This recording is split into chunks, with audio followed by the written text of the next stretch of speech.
या देशातील बहुजन समाजाचा स्वातंत्र्य लढा स्वराज्य या नावाने लढणारे राजे असतानाही ज्यांनी अत्यंत विरक्त भावनेनं जनसेवा केली आणि हे रयतेचं राज्य आहे, हे भोसल्यांचं राज्य नाही असं सांगितलं, ते कुळवाडी भूषण छत्रपती शिवाजी महाराज. छत्रपती शिवाजी महाराजांच्या स्वराज्याला भारतभर विस्तारित करणाऱ्या ब्रिटिश पार्लमेंटनं ज्यांना 18व्या शतकातील जगातील सगळ्यात महान महिला शासक म्हणून गौरविलं, ज्याचा उल्लेख आता भाषणामध्ये वानखेडे साहेबांनी केला,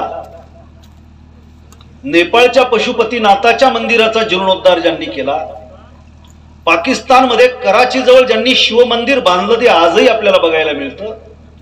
नेपाळ पाकिस्तान पासून ते कन्याकुमारी पर्यंत आजच्या हायटेक सरकारला जे जमणार नाही अशा पद्धतीची लोकोपयोगी कामं 18व्या शतकामध्ये ज्यांनी केली, त्या पुण्यश्लोक महाराणी अहिल्यादेवी होळकर यांच्यापासून प्रेरणा घेऊन जे आपल्या मराठवाड्यामध्ये परकीय शक्तींच्या सोबत लढले, जो इतिहास हिमनगासारखा केवळ शिखराचा आपल्याला माहित झालाय, आणखी अख्खं हिमनग आपल्याला शोधून काढायचंय. त्या मराठवाड्यातल्या भूमीमध्ये प्रचंड मोठा असा नायकांचा प्रभाव आहे. मध्य काळामध्ये नायकांच्या इतिहासाशिवाय मराठवाड्यांचा इतिहास पूर्ण होऊ शकत नाही.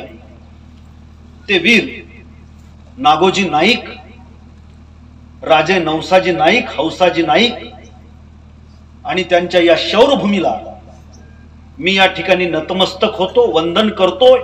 ही पराक्रमाची माती कपाळाला लावतो आणि माझ्या आयुष्यामध्ये सुद्धा त्यांच्याप्रमाणे जगण्याचा अंशतः का होईना मी प्रयत्न करेल, अशा पद्धतीचा संकल्प करून मी माझ्या भाषणाला सुरुवात करतो.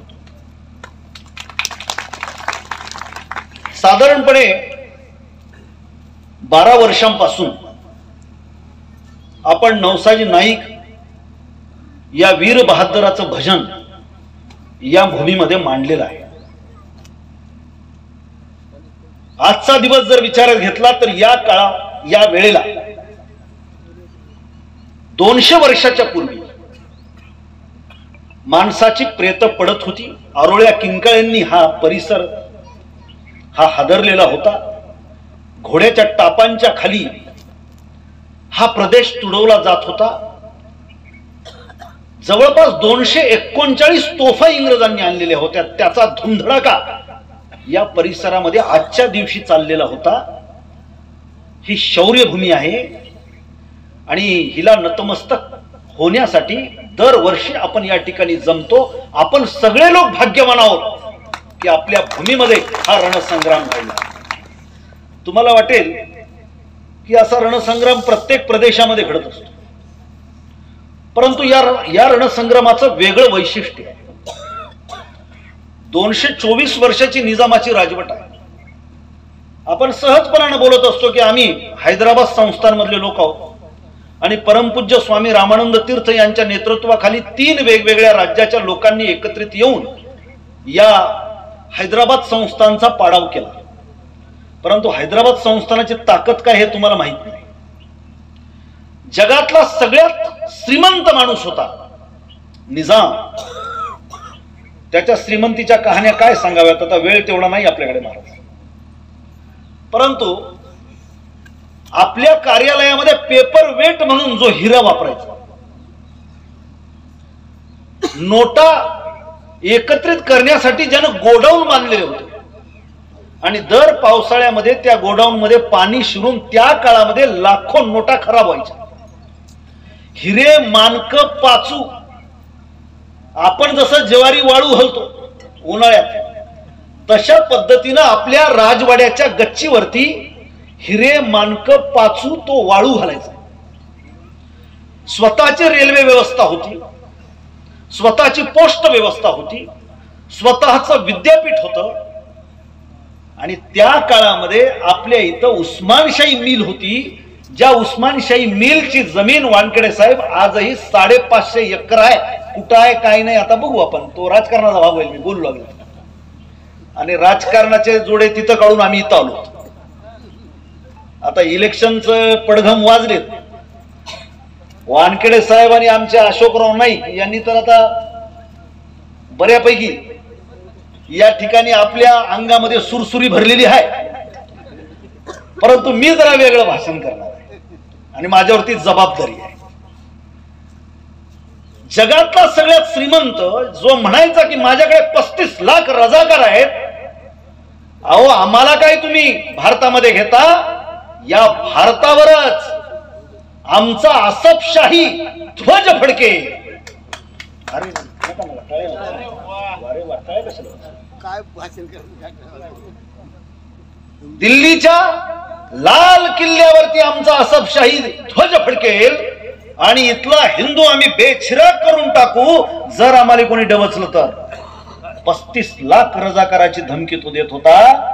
असा निजाम महाराज पोलीस ऍक्शन मध्ये फक्त 6 दिवसात गुडघ्यावर आला. म्हणजे तुलना करावी मुद्दाम तुम्हाला पांडागळे साहेब, 6 दिवसामध्ये हा निजाम गुडघ्यावर आला पोलीस ऍक्शन मध्ये. आणि आमच्या या पैनगंगेच्या काठावरच्या शेतकऱ्याच्या पोरांनी निजामाच्या एवढ्या ताकदीला एवढं प्रचंड आव्हान दिलं की इथले 60 गाव त्यांनी स्वतंत्र केली आणि सांगितलं की इथला महसूल आता निजामाला जाणार नाही, अरे इथला राजा तर मीच आहे. धमक बघा नवसाजी नाईक आणि हौसाजी नाईक. सांगितलं की निजाम कोणी नाही, या प्रदेशाचा राजा मी आहे, कारण या प्रदेशामध्ये माझ्या पूर्वजांनी सत्ता केलेली आहे, म्हणून माझ्या माणसाला गुलाम करण्याचा अधिकार कोणाला नाही. राजे पण आमच्याकडे आहे आणि ते राजे पण आम्ही राबू. निजामाच्या लक्षात आलं की नवसाजी नाईकाची ताकद किती वाढलेली आहे, आपण फार कपल्लक आहोत. नंतरच्या पिढीतले लोक आम्ही नालायक आहोत, आम्हाला या दगडाला कधी कान लावता आले नाहीत, आम्हाला या जमिनीला कधी कान लावता आले नाहीत. अरे दगड ही दगड नसतात, इतिहासाचं हुंकार भरणारं अंतःकरण त्या दगडाजवळ असतं. इतिहासाचं हुंकार भरणारं अंतःकरण या मातीमध्ये असतं. कधीतरी या मातीला कान लावा, या दगडांना कान लावा. आजही तुम्हाला तोफांचे आवाज ऐकायला मिळतील, आजही घोड्यांच्या टापांचे आवाज तुम्हाला ऐकायला मिळतील, परंतु ते मन तुम्ही जपलंय का हा फार महत्वाचा प्रश्न आहे. आज आमच्याकडे किती मोठी या ठिकाणी ऐतिहासिक वारसा आहे. कंधारचा किल्ला 4थ्या शतकातला वाकाटकांच्या काळामधला. आमच्या लोक पुढाऱ्यानं त्याला चुना फासला. आमचे लोक हागायला जातात त्याच्यात. राष्ट्रकुटाच्या काळातली राजधानी. आजही लोक त्या जगतुंग समुद्रामध्ये चाळणी घेऊन बसतात तर सोनं घेऊन घरी जातात. सोन्याच्या खाणी, सोन्यांचे पूर या भागामध्ये येत होते. वेरूळचं कृष्णेश्वराचं मंदिर कधी जाऊन बघा, वेरूळच्या लेण्या कधी जाऊन बघा, अजिंठ्याचे शिल्प कधी जाऊन बघा. अरे तुमच्या बापजाद्यांनी या भूमीमध्ये नंदनवन फुलवलं, तुम्ही मात्र सगळा मसनवाटा केला 75 वर्षामध्ये. शेतकऱ्याची पोरं म्हणून गाद्यावर जे बसले त्यांनी कधीही या दगडांना कान लावले नाही, कधी या भूमीचं स्मरण केले नाही. इथल्या शौर्याची परंपरा या भूमीमध्ये वाढावी, निपजावी याच्यासाठी इथल्या मुलांना कधी प्रेरणा दिली नाही. इथला प्रत्येक पुढारी आपलं घर भरण्यासाठीच बेजार झाला आणि आम्ही मात्र सगळ्या पातळीवरती कंगाल झालो. म्हणून एका बाजूला एका शौर्य भूमीला वंदन करीत असताना, माझ्या पूर्वजांचा इतिहास स्मरण करीत असताना याचं देखील भान पाळलं पाहिजे की मी ज्यांना पुढारी मानतो त्यांची अवकात काय आहे, त्यांची पात्रता काय आहे आणि त्यांनी या 75 वर्षात केलं काय. म्हणून बांधवांनो, नुसतं वर्तमान काळात जगून उपयोगाचं नसतं. आपण भूतकाळामध्ये कोण होतो, आपले पूर्वज काय होते हे जेव्हा आपल्याला कळतं त्यावेळेला आपलं मनगट फुरफुरतं, आपलं रक्त उसळतं आणि आपण पराक्रम केला पाहिजे, आपण कर्तव्यदारी गाजवली पाहिजे, आपण आपली जबाबदारी ओळखली पाहिजे, याचं भान आपल्याला येतं. म्हणून हा इतिहास या ठिकाणी आपण पुन्हा पुन्हा आठवतोय. इतिहास म्हणजे भूतकाळाकडे तोंड करून उभं टाकणं नाही. इतिहास म्हणजे आपल्या पूर्वजांना वंदन करताना माझ्या धमनीमध्ये सुद्धा ते रक्त आहे आणि म्हणून माझ्या पूर्वजांनी अशा पद्धतीचं वर्तन केलं, सगळा देश उभा केला, सगळ्या जातीपातीच्या लोकांना एकत्रित करून या ठिकाणी आपल्या प्राणाचं बलिदान देऊन या भारत मातेची सेवा केली. तर मी सुद्धा ते केलं पाहिजे. मला स्वार्थ करता येणार नाही. मी आता उदाहरण दिलं तुम्हाला. या महाराष्ट्राला खरी प्रेरणा मध्य काळामध्ये छत्रपती शिवाजी महाराजांनी दिली. अरे विरक्त माणूस आहे. कधी जर तुम्ही तामिळनाडूमध्ये तंजावरला गेलात, मी स्वतः गेलो त्या ठिकाणी, त्या तंजावर मध्ये सरस्वती महालामध्ये छत्रपती शिवाजी महाराजांनी लिहिलेली त्यांच्या हस्ताक्षरातली कविता आहे. महाराज कवी होते, कोणाला माहित आहे. महाराजांनी अभंग लिहिलाय आणि त्या अभंगामध्ये महाराज म्हणतात, म्या तो वासना सोडली. काय महाराज, आता महाराजाबद्दल बोलायला अवघड वाटायला सध्याच्या काळात. महाराजच वासनांध झाले, महाराजच वासना धरून आहे. छत्रपती शिवाजी महाराज म्हणतात, मी वासना सोडली, म्या तो सोडली वासना. त्या अभंगामध्ये ते म्हणताय, मी सर्व प्रकारची वासना सोडली, विरक्त झालो. अरे आपली परंपरा शिवाची परंपरा आहे. कधीतरी शिवाला शिवमूर्ती डोळ्यापुढे ठेवा. आपण समजून घेत नाही. आपण फक्त बेल फुलं वाहतो. जसं नरहर कुरुंदकरांनी म्हटलं होतं, सर्वसामान्य माणसाला धर्म का प्रिय आहे, कारण त्यानं तो वाचलेला नाही म्हणून. धर्म वाचला की त्याचा तथागत बुद्ध होतो, धर्म वाचला की त्याचा महावीर होतो, धर्म वाचला की त्याचा बसवेश्वर होतो, धर्म वाचला की त्याचा तुकाराम होतो. आपण कुठं वाचायच्या भानगडीत पडतो. 2 तास पूजा केली मी धार्मिक आहे. कधीतरी शिवाकडे बघा आणि माय बापाच्या इमानदारीने सांगा, आपल्या जगण्याचं ध्येय काय आहे. आपल्या जगण्याचं ध्येय आहे बक्कळ पैसा कमवायचा, भावकीचे धुरे टोकरायचे, मारामार्या करायच्या आणि मरून जायचं. कई जन्म लेते हैं सिर्फ मर जाने के लिए, अरे कई जन्म लेते हैं कुछ कर जाने के लिए. ही माणसं कुछ कर जाने के लिए यासाठी जन्माला आली, म्हणून त्यांचं आम्ही स्मरण करतोय. आपल्यासारखे कित्येक आले आणि गेले, त्याचा मोठेपणा त्याच्या सोबतच त्या मसनमट्यात गुडूप. म्हणून शिव बघा टिकून आहे. अफगाणिस्तानमध्ये सुद्धा शिवपिंडी सापडला. बाबासाहेब आंबेडकरांनी अॅनिलेशन ऑफ कास्ट मध्ये एक प्रश्न विचारला होता देशाला, या देशाचं राष्ट्रैक्य काय आहे. कारण त्यावेळेला अँथ्रोपॉलॉजीचा इतका अभ्यास नव्हता. आता आपल्याला सांगता येतं शिवऐक्य आहे या देशामध्ये. अफगाणिस्तानापासून ते श्रीलंकेपर्यंत तुम्ही कुठेही जमीन उकरली तर तुम्हाला शिवपिंडी सापडतील, कारण या शिवानं हा देश बांधलेला आहे. मग तो शिव समजून कसा घेतला पाहिजे, कसा घ्यायचा महाराज. काय प्रतिमा आहे शिवाची.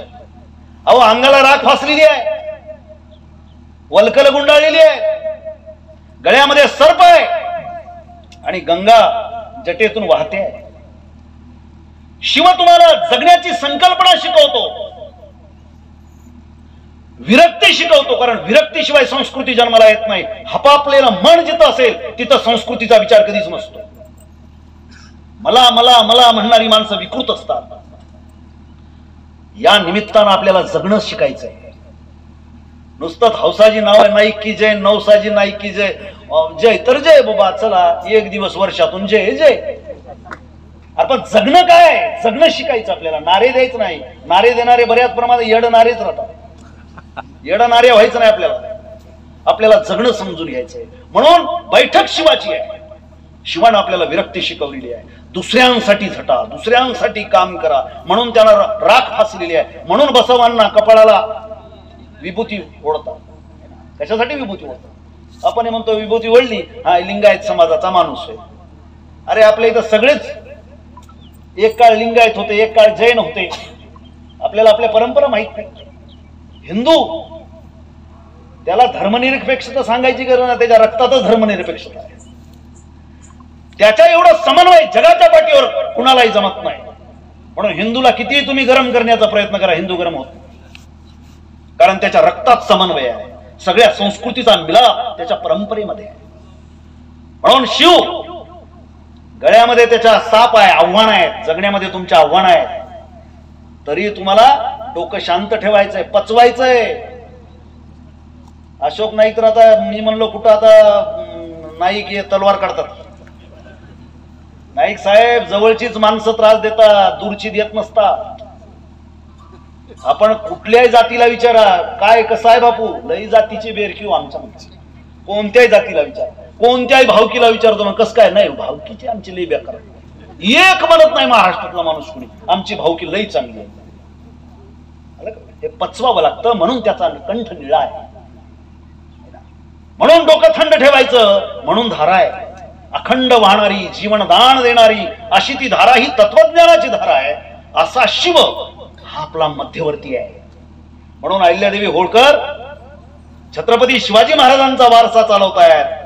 28 वर्षाची राजवट आहे, त्या काळातली भारतातील सगळ्यात श्रीमंत सत्ता आहे ती, परंतु 28 वर्षाची राजवट पांढऱ्या घोंगड्यावर बसून केली. मात्र आम्ही प्राध्यापक 25 वर्षापासून शिकवतो वानखेडे साहेब, आता आमच्यासारखे सोडून द्या येडे लोक, पण प्राध्यापकाच्या बायको जवळ कमीत कमी 40-50 तोळे सोनं आहे. कुठलाही कर्मचारी ह्या खालून टेबलाच्या मिळालाय त्याचा तर विषय सोडून द्या. डॉक्टर साहेब बरोबर बोला. अहिल्यादेवी होळकरांची एवढी श्रीमंत सत्ता आहे, गळ्यामध्ये फक्त एक मोत्याची माळा आहे आणि पांढऱ्या घोंगड्यावर बसून सत्ता केली. ही परंपरा आपल्या अंगामध्ये भिनवली पाहिजे. नाहीतर आता काय इलेक्शन आलं की आई हिंद्यालाही बोलते, कोण जास्तीत जास्त द्यालय, जनता बी तशीच. पहिल्याचा काळ होता जैशी जैसा राजा वैसी प्रजा, आता लोकशाहीमध्ये जैसी प्रजा वैसा राजा. जनतेची जी अवकात असेल त्याचं प्रतिबिंब तुमच्या लोकनेत्यामध्ये पडत असतं, तुम्ही निवडून दिलेल्या नेत्यामध्ये पडत असतं. म्हणून मीच हजाराच्या मागे फिरत असेल, मीच त्या याच्यामध्ये काय बाटली मिळते काय, मला बोटी मिळते काय, ह्याच्यासाठी जर बेजार होत असेल तर तुम्हाला सांगतो महाराज, आता तुमचं तर लईच अवघड आहे. कसं वाटते की हे असं, म्हणून मी म्हणतोय चांगल्या लोकांनी इथं आलं पाहिजे. समजलं की सिस्टीम तोपर्यंत सुधारणार नाही.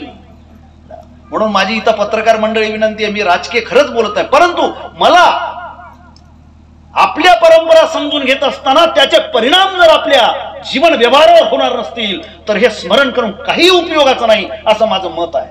केवळ पुस्तकं वाचल्यामुळे माणसं सुधारत नसतात. इंग्रजांच्या राजवटीमध्ये जेव्हा आम्हाला स्वातंत्र्य मिळालं त्यावेळेला 18% फक्त आपल्या इथं साक्षरता होती. आता ती साक्षरता जवळपास 86% पोहोचली. साक्षरता वाढल्यामुळं पांडागे साहेब देश सुधारत नसतो. अडाणी लोक ज्या वेळेला होते त्यावेळेला विठ्ठलराव नाईक निवडून येत होते. ज्या काळामध्ये आपल्या इथं निरक्षरतेचं प्रमाण होतं त्यावेळेला आपल्या इथं उद्धवराव पाटील उस्मानाबाद मधून निवडून येत होते, भाई केशवराव धोंडगे इथून निवडून येत होते, भाई गुरुनाथ कुर्डे निवडून येत होते, पलीकडे गणपताबा देशमुख निवडून येत होते, कम्युनिस्टांना निवडून देत होतो आम्ही, शेतकरी कामगार पक्षाला निवडून देत होतो. हे वैचारिक पक्ष या आपल्या जुन्या लोकांनी अडाणी माणसांनी जिवंत ठेवले. आता तर पक्षच कोणता नाही, सगळा एकच झालाय. कुठं आहे पक्ष वेगवेगळे, नाहीतर तुमची मशीन आहे शेवटी टाकले की त्याला राईटच करून पुढे पाठवते. बीजेपी 75 वर्षामध्ये आपली सुधारणा आहे का अधोगती आहे? म्हणून भावांनो मी हे मनापासून बोलतो, हा राजकारणाचा भाग म्हणून नवसाजी नाईक आणि हौसाजी नाईक या भूमीसाठी का त्यांनी बलिदान दिलं हे आपण समजून घेतलं पाहिजे. ही बलिदान देण्याची वृत्ती आमच्या इथं शिवानं घडवली. नाव शिवाजी महाराज आहे, त्यांनी सुद्धा ही विरक्तीची परंपरा चालवली. अहिल्या देवीनी, तुम्ही जर कधी उत्तर भारतामध्ये गेलात आणि तिथं म्हणलात की अहिल्याबाई होळकर तर ते माणूस रागात येते. तिथं समाज नाही, धर्म नाही, ते म्हणतात देवी मा, नाव सुद्धा घेत नाही. जिवंत असताना देवाचं रूप बघितलं. शिवाजी महाराजांना सुद्धा शिवाचा अवतार म्हटलं, अहिल्या देवींना देवीचं अवतार म्हटलं. आणि आपल्या इथं जन्माला आलेलं पोरग बापच म्हणाला आता माईला कधी मरतोय की बेन. इथपर्यंत आम्ही पोहोचलो नाही साहेब, काय आपण करायलो. म्हणजे जिवंत असणाऱ्या पराक्रमी माणसांना, कर्तबगार माणसांना आमचा समाज देव मानत होता, जिवंतपणी देव. काय थोरवी आहे जगण्याची. आणि आता बापच म्हणाले हे रोज दारू पिऊन आलंय, माझ्या सुनेला मारायले, लेकराला देशोधडीला लावले, माझं पोरग मरावं याच्यासाठी ते बाप देवाकडे याचना करायला. काय समाजाची प्रगती केली आम्ही. म्हणून माझ्या बहीण भावांनो मला आपल्याला ही विनंती करायची आहे, याचं स्मरण करीत असताना ही माणसं अशा पद्धतीचा पराक्रम, अशा पद्धतीची कर्तबगारी कशी काय गाजू शकली त्याचं मूळ हे आहे की या मातीमध्ये विरक्तीची परंपरा आहे, म्हणून ही माणसं मातीसाठी मरतात. आता जर कोणता एखादा नेता म्हणला चला चला आता रेल्वेवर पुलावर बसायचंय, रुळावर बसायचं, आपल्याला आंदोलन करायचं, तू आधी बस म्हणतात. वाटलं तर त्या ढोणाला फेविकॉल लावून त्याला बसते, कारण ह्यानं मेलं तरच मला गादी मिळते म्हणतात. हे झालंय आता, भरोसा नाही तर काही बी. म्हणून ह्या निष्ठा समजून घ्या. हे कोण आहेत? साधी माणसं आहे ती. काय इतिहास आहे यांचा? आज आम्ही तो वारसा जपलाय वाटतंय तुम्हाला? अरे त्यांनी बांधलेलंच त्यांच्या आई वडिलांचं स्मारक इथं आहे बघा, इथं याच समाधी आहे आई वडिलांची. त्या समाधीला त्या म्हणजे आज रोजी जी लढाई झाली त्याचा तोफ गोळा लागलाय बेंगाळ साहेब, ती खून आहे तिथं. त्या काळातली त्यांची 12 इथं. मी पत्रकार बंधूंना विनंती करतो की आमचे फोटो नाही छापले चालले, ते 12चे फोटो छापा, ते छापा, ते बांधकाम बघा. आणि उमरखेडचा आमच्या पांडागळे दादाने कार्यक्रम घेतला होता त्या मंदिरात, उमेरखेडचं नवसाजी नाईकांनी बांधलेलं मंदिर एकदा बघा. काय वास्तुरचना आहे, त्याचं इंजिनिअरिंग काय आहे. आईला मला कधी कधी तर वाटतं 75 वर्षात कोणतं आम्ही प्रगती केली, काय आमची इंजिनिअरिंग आहे, कोणतं आमचं जलव्यवस्थापन आहे, कोणतं आमचं शास्त्र आम्ही डेव्हलप केलं. डॉक्टर साहेब हे विचार करण्याची गरज आहे. आजही परदेशातले लोक बघायला काय येतात? कंधारचा किल्लाच बघायला येतात, तुझ्या नेत्यानं बांधलेला उड्डाण पूल बघायला कोणी येत नाही. आजही इथली मंदिरं बघायला येतात, आजही इथलं स्थापत्य शास्त्र बघायला येतात. अरे तू बांधलेलं घर तर 99 वर्ष टिकणार आहे. किती जोरजोरात उड्या मारू मारू वास्तुशांती जरी केलास, आणि घर बांधून सोयऱ्याला पत्रिका देते त्याच्या पोटात दुखाव म्हणून. ते काय त्याला जेवाय बोलीत, त्याला अन्न कडू लागावं म्हणून बोलीत, पण ते घर सुद्धा 99 वर्ष टिकते. आणि तुझ्या पूर्वजांनी बांधलेले वाडे बघा. आता आमचे एक नाईक भेटले होते, म्हणले आमच्या इथं आता इथे बुरुजाचा धोंडा म्हणले एवढा आहे, आणि आता आमचे लोक माती घेऊन जातात. मी दुसरं काय करते, माती चुकायची वेळ आहे. म्हणून नाईकाचा पराक्रम हा एकाएकी घडलेला पराक्रम आहे. आता महितपूरच्या लढाईचा तुम्ही उल्लेख केला, ती लढाई 1815 मधली लढाई आहे, आणि त्या लढाईमध्ये भीमाबाई होळकर केवळ 18 वर्षाच्या आहे. अलग लक्षात. आणि त्याच्यामध्ये तिसरे मल्हारराव हे 9 वर्षाचे, आणि त्यांनी पराभव मालकमचा केला. त्या काळातला ब्रिटिशांचा सेनापती मालकम, त्याचा पराभव केला. आणि मालकमचे सैन्य, त्या लढाईमध्ये लढलेले अधिकारी हे इथं या भूमीमध्ये आले होते. कारण निजामानं सांगितलं की नवसाजी आणि हौसाजी काही आवरत नाही. तो मांडलिक होता इंग्रजांचा निजाम, आणि बोलवलं त्यांनी इंग्रजांना. म्हणून या भूमीला, या मराठवाड्याच्या भूमीला पहिल्यांदा आणि शेवटदा इंग्रजाचे पाय लागले ते न्हाव्याच्या निमित्तानं. आपल्याकडे इंग्रज आले नाहीत कधीच, फक्त त्यावेळेला आले. आणि त्यांच्या जवळपास 12 बटालियन आल्या. घनघोर लढाई झाली, 24 दिवसाची लढाई. 8 जानेवारी पासून ते 31 जानेवारी पर्यंत 1819 म्हणजे 1818 मध्ये या भारतामध्ये इंग्रजांची सत्ता स्थापित झाली. आणि त्याला आव्हान, पहिलं आव्हान जर कोणी दिलं ज्याचा आपल्याला अभिमान वाटतोय, ते म्हणजे नवसाजींनी हौसाजी नाईकांनी आव्हान दिलं. म्हणून इंग्रजाला पळत यावं लागलं. इथं पहिल्यांदा पत्रकार बंधूंनो आपल्या इथे इंग्रजांचे पाय लागले, आणि ती लढाई 24 दिवस चालली. अरे निजाम 35 लाख रजाकार माझ्याकडे आहेत म्हणत होता, आणि भारताच्या लाल किल्ल्यावरती आसफशाही ध्वज मी फडकवेन अशा पद्धतीच्या बडाया मारत होता. तो निजाम 6 दिवसामध्ये गुडघ्यावर आला, आणि आमच्या या भूमीतल्या वीरपुत्रांनी एकत्रित येऊन 24 दिवसाची लढाई लढली. याला काही अर्थ आहे का नाही? म्हणून याचं स्मरण करायचं. म्हणून हे, आणि नाईकांचं मी सांगितलं, महितपूरच्या लढाईचा जसा उल्लेख केला तसा दुसरा उल्लेख तुम्हाला करावा लागेल 1760 मधल्या उदगीरच्या लढाईचा. आपल्या मराठवाड्याच्या भूमीमध्ये सगळ्यात मोठी लढाई मध्यकाळातली 1760 मधली लढाई आहे. आणि त्या लढाईमध्ये आले होते पहिल्यांदा भाऊसाहेब पेशवे, बाहेर पडले. आणि ती लढाई करण्यासाठी त्या काळामध्ये ही नाईक मंडळी पश्चिम महाराष्ट्रामधून ही या लढाईत सहभागी झाली. ती लढाई भाऊसाहेब पेशव्याने जिंकली. खर तर ती लढाई भाऊसाहेब पेशवे जर हरले असते तर पानिपतची लढाई झाली नसती. 1761 मध्ये आपण म्हणतो ना 1.25 लाख बांगडी फुटली, म्हणजे महाराष्ट्राच्या घराघरामधली बाई विधवा झाली. एवढी भीषण लढाई पानिपतला झाली. कुठं आहे पानिपत? हरियाणामध्ये. तिथं आपली माणसं मेली.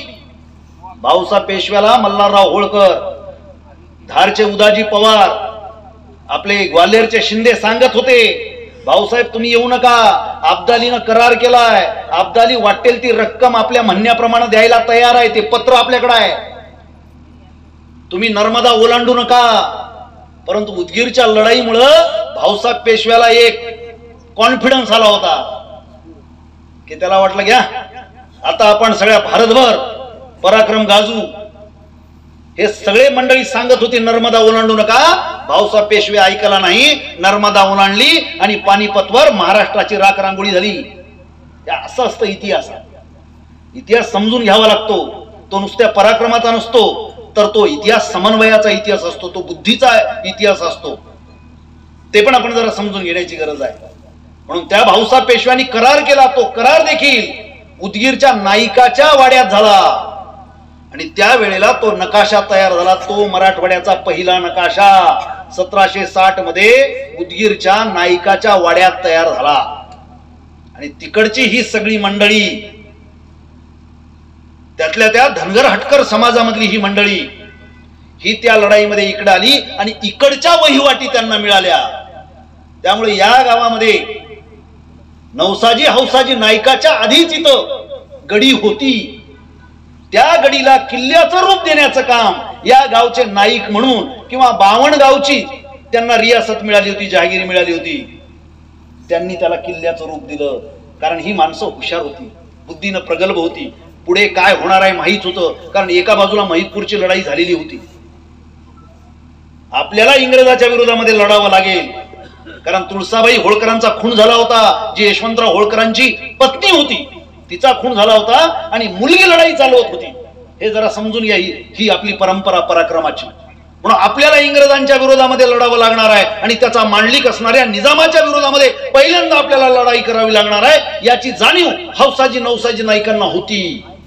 आणि म्हणून त्यांनी गडीलाच किल्ल्याचं रूप दिलं. 12 मीटरचा खंड होता इथं. आता काय तुम्ही, आपण हे असलं काही सांभाळून ठेवत नाही है ना. आपल्याला वाटतं गड्या पिढ्या हाय बा, पूर्वज होते, आता आमचं काय. कारण आम्हालाही माहित नाही, नायकाला तर कुठं माहित आहे नायकाचा इतिहास काय. म्हणून ही सगळी मंडळी आधीची कोण आहेत? आधीची मस्के आहेत, आधीची पांडागळे आहेत, आधीची शूरनर आहेत, मुळातली ही अण्णा वाघमोडे आहेत. ही मंडळी इकडे आल्यानंतर त्यांना नाईक हे पद मिळालं. या कदम साहेब, त्यांना नाईक हे पद मिळालं. आणि मी प्रत्येक भाषणात सांगतो, गावगाड्यातलं सगळ्यात मोठं पद आहे हे नाईकाचं पद आहे. 12.5 पाटलाचा एक देशमुख होतो आणि 6.5 देशमुखाचा एक नाईक होतो. आता इथं जे नाईक बसलेत त्याला अभिमान वाटला पाहिजे. नुसतं अभिमान नाही, आपण काय केलं याचं आत्मपरीक्षण देखील आजच्या दिवशी झालं पाहिजे. आणि त्यामुळं ही नाईक मंडळी या भागातले राजे होते. जुने लोक मुखेडचे आम्हाला सांगतात, मुखेड मधल्या गड्या तुम्ही कधी बघा, जाऊन वाडे बघा. तुम्ही तमलूरला आमच्या देशमुखाचा वाडा बघा. आता ते माणिकराव ॲडव्होकेट माणिकराव देशमुख आहेत, त्यांचा वाडा बघण्यासारखा, किल्लाच 8 एकर मधला वाडा आहे हटकर देशमुखाचा. ही परंपरा पार कुठपर्यंत आहे? ही परंपरा तुमच्या पुसद पर्यंत, पैनगंगेपर्यंत, त्या दोन्ही किनाऱ्यावरती हजारो एकर जमिनी यांच्यामध्ये. आणि त्यामुळं माझ्या पूर्वजांनी राज्य केलंय तर ते राज्य मला या ठिकाणी टिकून ठेवलं पाहिजे, ही भूमिका होती. म्हणून मी सुरुवातीला म्हटलं नाईक साहेब की आपण कोण आहोत हे आपल्याला कळणं हे जीवनातली सगळ्यात अनमोल गोष्ट. म्हणून बाबासाहेब आंबेडकरांनी सुद्धा बघा, तुम्ही एका बाजूला अॅनिलेशन ऑफ कास्ट सारखा ग्रंथ लिहिला, पण दुसऱ्या बाजूला तुम्ही बघा की त्यांनी हू वेअर शूद्रासारखा ग्रंथ लिहिला. त्यांना सांगितलं की तू आज जसा आहेस, तुला आज बहिष्कृत केलंय, पण तू तसा नव्हतास. तुझे पूर्वज पराक्रमी होते, या देशाची सेवा करत होते, म्हणून ग्रंथ लिहावा लागला who were Shudras. Buddha and his Dhamma हे ग्रंथ का लिहिले? म्हणून आपल्याला हे करावं लागणार आहे पारायण. आता तर अशी अवघड गोष्ट झाली की इतिहासाकडे कोणी स्वच्छ नजरेनं बघायला तयार नाही. प्रत्येकानं महापुरुष वाटून घेतलेले, ते बी कशासाठी? फक्त मिरवणुका काढायसाठी, डीजेवर नाचण्यासाठी. त्याच्यापेक्षा महापुरुषांचं इथं काही फार आमच्या लोकांना काही लागत नाही. म्हणून आता आपल्या सगळ्यावरती जिम्मेदारी आहे. आज आपण बघतो इथं आल्याबरोबर बिरसा मुंडा. कोण आहेत बिरसा मुंडा? अरे आपल्याच रक्ताचे आहेत. कारण ही माणसं टणक होती, पारतंत्र्यात राहू शकत नव्हती. कारण या सगळ्यांना प्रेरणा ही छत्रपती शिवाजी महाराजांनी पुरवलेली होती. आपल्या मातीला कोणी कलंकित करणार असेल, आपल्याला कोणी गुलाम करणार असेल, तर त्या गुलामीच्या विरोधामध्ये पेटून आपण उठलं पाहिजे, हातामध्ये शस्त्र घेतलं पाहिजे, पुढच्याला मारलं पाहिजे किंवा स्वतःचं बलिदान दिलं पाहिजे. या उर्मी, या मातीमध्ये महाराजांनी स्वराज्याच्या निमित्तानं घडवल्या. आणि म्हणून बिरसा मुंडा आदिवासी सुपुत्र हातामध्ये बंदूक घेऊन या इंग्रजांना आव्हान देतो. आपल्या इथं धर्माजी मुंडे, कधी तुम्ही बीड जिल्ह्यात गेलात, वंजारी समाजाचा धर्माजी मुंडे यांनी स्वतःचं सैन्य जमा केलं आणि त्यांनी इंग्रजांना आव्हान दिलं. ही सगळी माणसं 18 पगड जातीतली माणसं आहेत. आपल्या पारतंत्र्याच्या विरोधामध्ये आपणच झगडलं पाहिजे, ही उर्मी त्यांच्याकडे होती. आणि नाईक तर हे जात्याच बंडखोर आहे. इंग्लिश गॅजेटमध्ये काय म्हटलं? हटकराचे बंड म्हणून याचा उल्लेख आहे. बर्टन, मेजर बर्टननं या लढाईच्या विषयी लिहिलंय आणि त्याने सांगितलं की लढाई एवढी अवघड होती की इंग्रजांना इथं मेडल वाटावे लागले. एवढी अवघड लढाई होती. म्हणजे या भागातल्या तरण्या बांड पोरांनी काय तुम्ही तर तुमचा नेता म्हणला की पश्चिमेकडून सूर्य उगवत आहे, म्हणलं तर मायला जाऊ द्या, किरकिर काय करायचं, उगवत तरी उगवते. हाल्या दूध देते मन गणपत्या, म्हणलं गणपत्या म्हणते 12 बाय 2 लिटर दूध मी काल माझ्या डोळ्यानं बघलो. इतके गुलाम झालोत आम्ही वैचारिक दृष्ट्या कदम साहेब. खऱ्याला खरं म्हणण्याची पात्रता आमच्यामध्ये राहिलेली नाही, कारण आमचे स्वार्थ उपाळतात. ही माणसं मात्र जीवाची पर्वा न करता या भूमीला गुलामगिरीतून मुक्त करण्यासाठी लढवली, म्हणून त्यांचं आम्ही स्मरण करतो. म्हणून आजच्या काळामध्ये आपल्याला काही तोफा चालवायचा नाही. आजच्या काळामध्ये काही हत्ती घेऊन कुणावर अतिक्रमण करायचं नाही. आजच्या काळामध्ये आपल्याला काही बंदुका घ्यायच्या नाहीत, है ना. आमच्या अशोक नायकाला आज वाटते आता घोडा लावा म्हणतात. ते काय करावं, घोडं बी लय महाग पडाले हो. मोटरसायकल परवडणार आपली एवढी आता पात्रता घसरली है ना. मग आजच्या काळामधलं युद्ध कोणतं आहे? आजच्या काळातलं युद्ध आमचं अज्ञानाच्या विरोधातलं युद्ध आहे. माझ्या माय मावल्या मांडी घालून बसल्या त्या ठिकाणी मी बघत होतो, एक माऊली उठली नाही जागेवर. आपले मात्र जातात का, हुकी येते, बिडीची तलप येते, इथं घासा वाटते, गुटखा खावा वाटते. आणि नाईक मंडळी तर काय एका जागी बसायला म्हणजे आवड आहे, घोड्यावर सुद्धा. वॉरियर्स, योद्धे, अलग लक्षात. आता कोणासंग युद्ध करावं म्हणून भावकी संघच रटारटी करतात. आमच्या मुखेडमध्ये काय विषयच नाही, दुश्मनाची गरज नाही आम्हाला गावात. एक दुसऱ्या संघच रटारटी. आमदार सोमवारी ह्याला बोलून घेते एका पार्टीला, बुधवारी त्याला बोलून घेते. चल दे, नाईक होतास कुठं होतास, इतिहासात होतास, झाले थडगे बांधले. आता काय, आता काही नाही, तू ठप्पे मारी जा, मतदान कर, तुला आता राजा आम्ही होऊ देणार. म्हणून हा स्वभाव समजून घेतला पाहिजे साहेब. कसे राजे झाले हा स्वभाव समजून घ्या. इथल्या सगळ्या प्रांतामधल्या पैणगंगेपर्यंत या मंडळी नुसतं लढाया केल्या नाहीत, निर्मितीक्षम कामं केली. म्हणून मी एकच उदाहरण तुम्हाला दिलं की तुम्ही उमरखेडचं मंदिर बघा, नुसतं त्या मंदिराचं स्थापत्य बघा आणि त्याच्यामधून दृष्टी कळते नवसाजी नाईकांची. आपल्या आई वडिलांची समाधी मानली, एकदा समाधीला तिथे जाऊन नतमस्तक व्हा, बघा. तुम्ही अंतःकरण जागृत करा. ही दगड बोलतात हो, आणि ते काय बोलतात हे ऐकण्यासाठी तर इथं आपण जमलोय. म्हणून माझ्या बांधवांनो आणि भगिनींनो, आपल्याला आजच्या काळामध्ये लढण्याची प्रेरणा हौसाजी नवसाजी नाईक देतात. तर त्या युद्धाचं स्वरूप काय आहे? त्या युद्धाचं हे स्वरूप आहे की माझ्या गावचा विकास मला करायचा आहे, माझ्या कुटुंबाचा मला विकास करायचा आहे. वेगवेगळ्या जाती जमातीचे लोक आम्ही इथे गुणा गोविंदानं आणलो पाहिजे. आमच्यात कधीही भांडणं होणार नाही. आणि या देशाला गुलाम करण्याची मनोवृत्ती कोणी धारण केली असेल तर त्याला या मातीमध्ये गाडल्याशिवाय आम्ही स्वस्थ बसणार नाही. आम्हाला तर अहो राजा, तुम्हाला माहिती आहे, थोडक्यात सांगतो, शिवाजी महाराजांचं जे निर्माण आहे ते 1680 मध्ये झालं आणि 1707 मध्ये औरंगजेबाची कबर आम्ही खोदली. 27 वर्ष महाराष्ट्राच्या गादीवर कोणी नाही. जगाच्या पाठीवर असला इतिहासच नाही कुठं, तो महाराष्ट्रात आहे. आणि म्हणून तर आपल्याला त्याचं स्मरण करायचंय. गादीवर कुणीच नाही आणि जनता लढायला लागलेली आहे, लोक लढायला लागलेले आहे. आपल्याला आज तशी स्थिती आहे. आज तुमचा नेता नाही तुमच्या सोबत, आज तुमचा राजा नाही. तुम्हाला लढायचंय अस्मितेसाठी नाही, अस्तित्वासाठी. अस्मितेच्या लढाईचा काळ नाही आज, हा अस्तित्वाच्या लढाईचा काळ आहे. कारण शेतकऱ्याची पोरं नागवली गेलेली आहे. गडीवरचा नाईक गडीमध्ये गाडला गेलेला आहे. आमच्या जमिनी इसापूरमध्ये गेलेल्या आहेत. प्रचंड आव्हान आहेत आणि त्या आव्हानांना तोंड द्यायचंय तर ही सांगड आपल्याला घालावी लागेल. जात धर्म या गोष्टी अंधश्रद्धा आहेत. आम्ही दाभोळकरांच्या सोबत काम केलेलं आहे. आम्हाला दाभोळकर सर सांगायचे की अरे तुझ्या कॉलेजला जर ऍडमिशन घ्यायचं असेल तर पोरग अर्ज करतं. अर्ज काय करतं? माननीय प्राचार्य, पीपल्स कॉलेज नांदेड, 11वी सायन्स वर्गात प्रवेश मिळण्याबाबत. तसा आपण अर्ज केलता का? कोणत्या धर्मात प्रवेश करायचा आहे, कोणत्या जातीत प्रवेश करायचा आहे, अर्ज केलता? आपण अर्ज केला नव्हता. आणि तशी जर करायची आपल्याला जर मुभा असती तर आपण टाटा, बिर्ला, अंबानी याच्याच नावानं अर्ज केले असते. कशाला शेतकऱ्याच्या घरात आपण अर्ज केले असते, कशाला मेंढपाळाच्या घरामध्ये अर्ज केले असते, कशाला दलिताच्या घरामध्ये आपण अर्ज केले असते. म्हणून बांधवांनो, जे कर्तृत्वानं आम्ही कमावलेलं नाही त्याचा अभिमानही बाळगण्याची गरज नाही आणि त्याचं दुःखही बाळगण्याची गरज नाही, हे जरा समजून घ्या. म्हणून कर्तृत्वाला धर्म नसतो, कर्तृत्वाला जात नसते. कर्तृत्व हाच धर्म आहे, पुरुषार्थ हीच जात आहे. आणि हा संकल्प आपल्याला या निमित्तानं करावा लागेल. म्हणून आजच्या घडीची आव्हानं आपल्याला स्वीकारावी लागतील. आता भाषणं खूप चांगली झाली.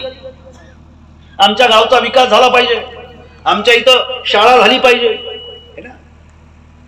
त्याच्यासाठी आपल्याला पुढाकार घ्यायचा. इसापूर धरणाबद्दल तर आता आंदोलनाची यांनी आता या ठिकाणी उद्घोषणाच केली अशोक नाईकांनी. आपण मुंबईला गेलो होतो, सरकार दोन्ही बघितली आपण, बरोबर आहे ना. आता आपल्याला आपल्या पद्धतीनं थोडं जावं लागेल, बिलकुल जावं लागेल, बरोबर आहे. म्हणजे नुसतं राजकीयच म्हणून नाही, तर ज्या इसापूरमध्ये 35 गावं गेली ती नाईकांची गावं आहेत. आणि प्रचंड मोठ्या गड्या, प्रचंड मोठं स्थापत्य, या आमदार साहेबांचं स्वागत आहे. प्रचंड मोठी शेती गेली आणि हा इतिहास हौसाजी आणि नवसाजी नाईकांच्या नावानं जर पुणित झालेला आहे तर मग आपल्याला त्यांचं नाव इसापूर धरणाला देऊन, अरे नेत्याच्या बापाचं नाव, नेत्याच्या माईचं नाव, मला आदरच करायचं, कोणाबद्दल मला वाईट बोलायचं नाही. काही काही ठिकाणी तर ठेवलेल्या बायाचे नाव दिली हो, खरं राग येतो मला. आणि तुम्ही अशा पराक्रमी लोकांची नावं देत नाही. त्याचं कारण असं आहे की तुम्ही कधी हौसाजी नाईक समजून घेतला नाही, हा पराक्रम कधी समजून घेतला नाही. अरे कलेक्टर ऑफिस मध्ये जरी तुम्ही गेला तर तिथं गॅजेट आहे, त्या गॅजेट मध्ये नोंद आहे सगळं. या गडीचे फोटो आहेत इंग्रजांनी काढलेले, कदम साहेब, नाहीतर आम्हाला इतिहासही कळला नसता. इतिहास सगळ्या जमिनीच्या खाली आहे. गडी नेस्तनाबूत करून टाकली. आमच्या नायकांना 4 जण पैसे घेऊन प्लॉट विकून टाकले. जी लढाई चालली त्या लढाईमध्ये हौसाजी नाईकाचं निधन झाल्यानंतर त्यांच्या बायकोनं इथल्या या खंदकामध्ये ते शीर हातामध्ये घेऊन उडी मारली, बलिदान दिलं. आणि कित्येक बायकांनी तिथल्या त्या गडीवरच्या विहिरीमध्ये बलिदान दिलं. ती विहीर सुद्धा बुजून टाकली. आम्ही त्यांना आम्ही काय म्हणतात त्याला भडागणी सुद्धा देऊ शकलो. हा आपला इतिहास आहे.